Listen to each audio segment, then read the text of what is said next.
Hi, I'm Dr. Arthur Bradley from disasterpreparer.com. Today I want to do a quick overview video of the different ways in which you might protect your electronics from an EMP. All right, so I'm going to move kind of fast. It's just going to be one kind of summary video of all the different techniques that I talk about in some other videos, and you can go and watch those for more details. All right, so the first thing is, if you want to protect small, sensitive electronics like radios or backup phones or medical devices or whatever, one easy way to do it is to just simply store them in these EMP bags. All right, and I'll put links on the screen to places you can get these. But these are great. These are basically shielded bags that you can just put things into. You can fold over the lip and tape them shut, or just use a chip clip to hold them shut. And they do a fantastic job of protecting electronics, all right? So EMP bags are a great way to protect small, sensitive electronics. You can also build a Faraday cage if you want. A lot of people buy galvanized garbage cans, the big metal garbage cans. And if you do that, make sure you put in a conductive gasket around the inside of the lid, all right? That will help it seal much better and give much better protection. And again, I'll put a link where you can get those gaskets, all right? So first step is get some kind of protective shielded enclosure, whether it's EMP bags, a big galvanized garbage can, or a homemade Faraday cage, all right? That's step one. Step two is protect the house as a whole from surges that might come in on the power lines, right? One of the big things with an EMP is all those long transmission lines from the utility company, they're going to couple a lot of energy into them, and there's going to be huge amounts of currents that flow down those lines into homes and businesses. So what you'd like to do is intercept them at the breaker panel if you can, all right? So what I'm going to do is I'm going to show you my breaker panel. It's easier just to talk to the breaker panel than to talk about the devices.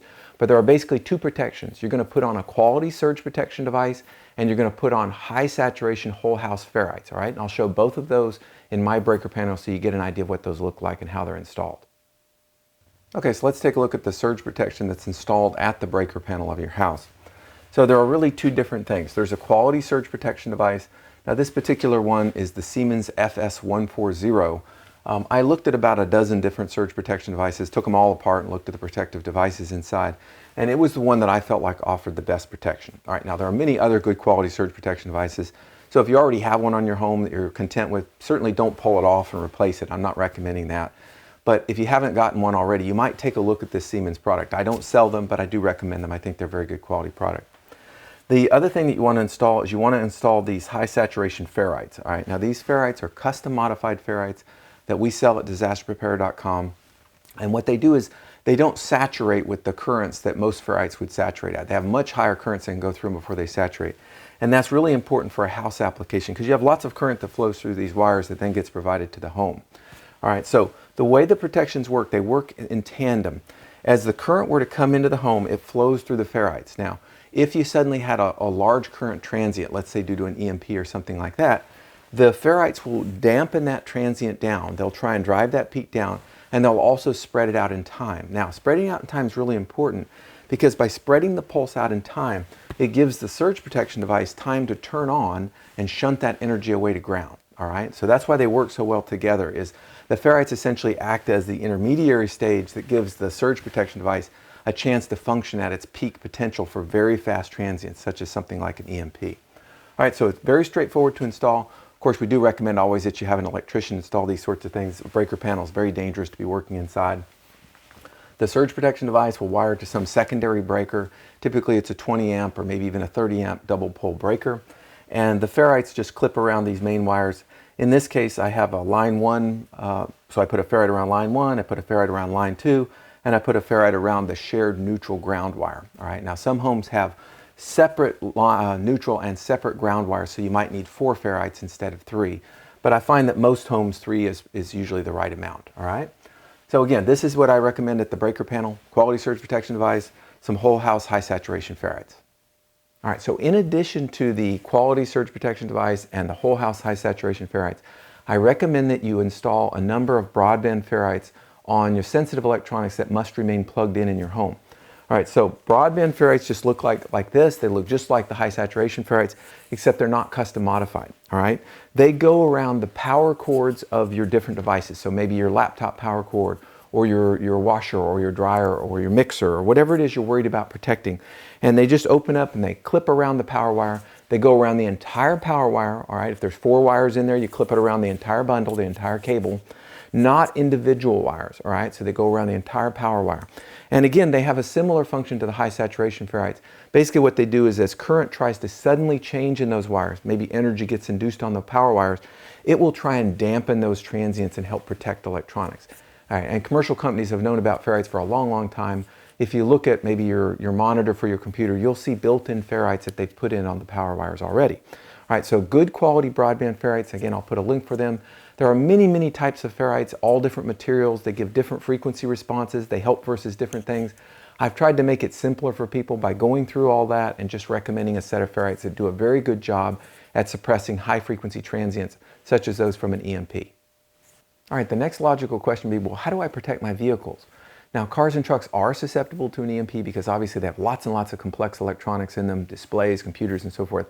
So there are really just a couple of ways I know to protect them. One is you can cover them with something conductive. That means you can build a conductive building all around it and seal it up, or you can cover it with some kind of conductive cloth, all right? Now, I tested about 25 different cloths before I picked the one that I think works best and is most reasonable for this application.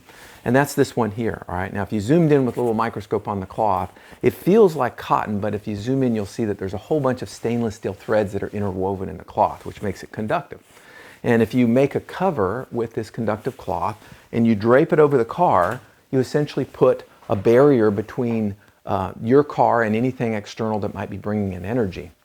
And now what that does is the cloth does really three different things for you. One is it reflects the incident RF energy, all right? The second thing it does is it helps absorb the incident RF energy. So both of those are really helpful in reducing the fields that are seen inside. And then finally, it can help shunt away the energy. If the cloth is draped on the ground, it can help shunt some of that energy away to earth ground, all right?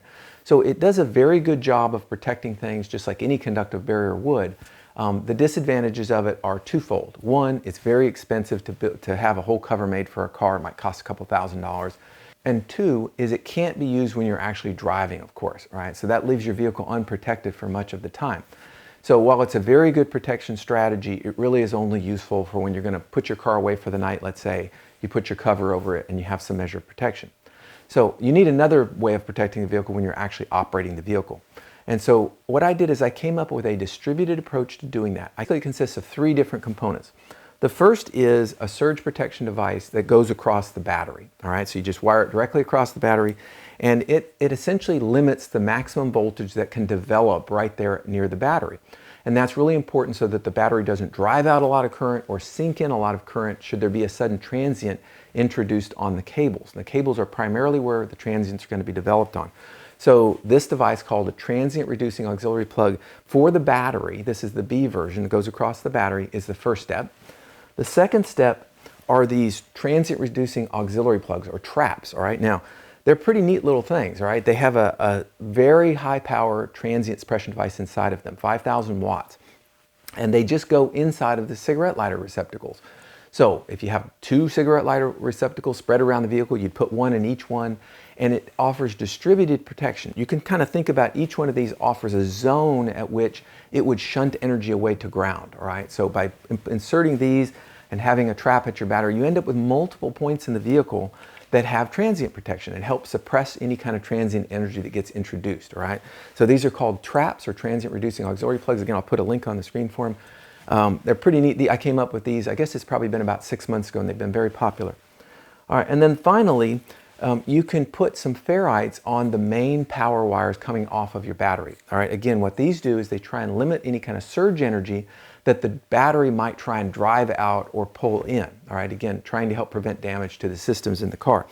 Now, these car ferrites are different than the whole house ferrites. They're very similar. They're the same size, 0.7 inches inner diameter, but they're made of a different material and they have a slightly different custom modification, okay? So better go ahead and use the car ones for the car applications and use the house ones for the house applications. All right, so those three steps, putting on a battery suppression device, this trap B, putting on one or more of the cigarette lighter receptacle type plugs, these traps, and then putting on a couple of these ferrites on your main battery power wires.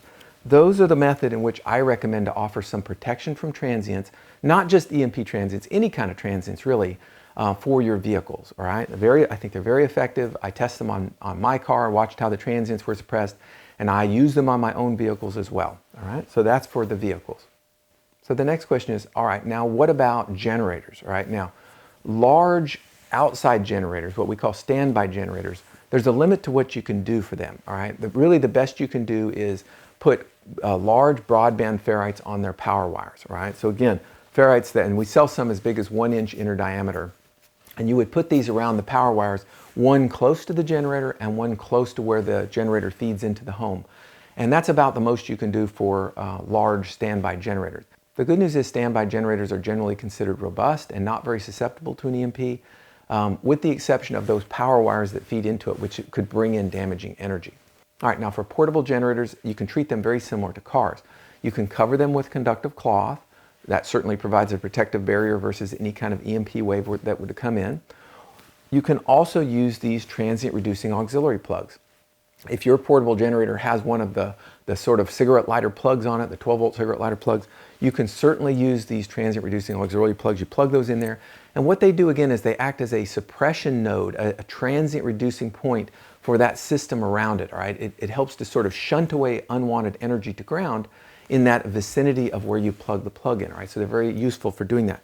Now, if you have 2 plugs, one on opposite ends of the generator, you might want to go ahead and put one of these plugs in each one, again, to sort of work as a multi-point suppression device. Now, these will help protect the DC side, the battery side of the generator, but what about the AC side of the generator? And so what you need is you need a device that will plug into the AC side to suppress transients. So these are brand new. These are called the Trap AC, and they just have the standard 3-prong plugs on them. Now, they have a slightly different part in them because obviously you need a much higher voltage for them, but they still offer the same 5,000 watts of protection. So they're really very highly protective parts. And all you'll do is you'll just insert these in one or more of the AC plugs, right? I'll show you that on a small generator that I have. All right, so this particular portable generator is the Ego device. And it's not, it's not the full-size 10,000 watt kind of Briggs & Stratton generator that you'd roll out from your garage. Although this protection certainly works for those as well. But this is just a smaller one that's portable. You can put it in your car. It's very useful to bring inside of a home and run it because it doesn't have any exhaust or anything like that. Now, this one does not have any cigarette lighter receptacles, right? So I couldn't use the standard Trap device to suppress transients, right? Rather, what I do is I take the batteries off of it and I store those away in EMP bags, right? That protects those. And then what I want to do to protect the electronics associated with this conversion from DC to AC voltage is I'm going to take one or more of these trap devices, these AC trap devices, and all I do is I just put them right here inside of the plug. And by doing that, I'm offering some transient protection to that circuitry that does that voltage conversion, right? Very useful device to just very quickly and easily offer some transient protection without having to get into the electronics. Now, you could certainly go one step further and get a piece of conductive cloth and drape it over this generator, set the generator on a concrete floor and drape the cloth over it. And that would offer even one more measure of protection.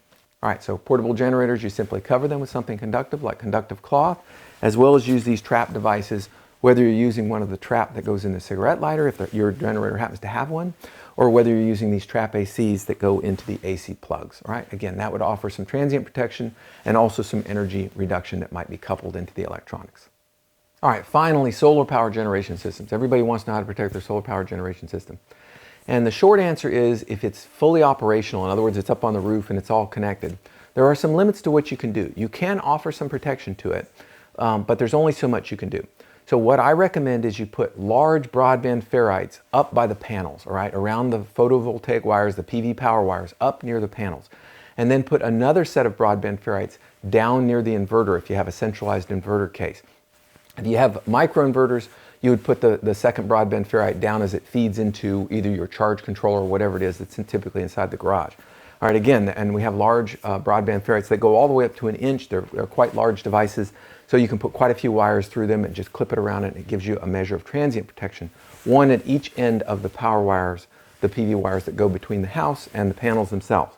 Second, if there's any connection between the grid and your solar power generation system, you'd want to make sure that you had a set of whole house high saturation ferrites on those power wires as they connected into the breaker panel. So just like the main feed that comes in from the utility company, you put the surge protection device and the whole house ferrites. Where the solar power generation system feeds up into the panel, Again, you're going to put these whole house high saturation ferrites. Now you could, if you wanted, put a second surge protection device on those wires as well, but I don't think it's usually necessary. Many solar power generation systems already have surge protection devices built into their inverter systems, so it might be a little redundant to have to put another surge protection device at the breaker panel. So instead, I just recommend put whole house ferrites on the main power wires that feed up into the breaker panel. All right. So the 2 protective steps for the solar power generation is 1, broadband ferrites basically on all of the power wires that you can, all right, up by the panels and down by the inverter, and 2nd, high saturation ferrites on the main power wires that feed back into the home. All right, I hope this was helpful. I know I went quickly, but there are many other videos if you'll search the channel that talk about these things in greater detail. I just wanted to introduce you to the idea, the broad scope of protecting your electronics from an EMP attack. Thanks for your time, and if you have any questions, of course, feel free to post them. I'll do my best to try and answer them.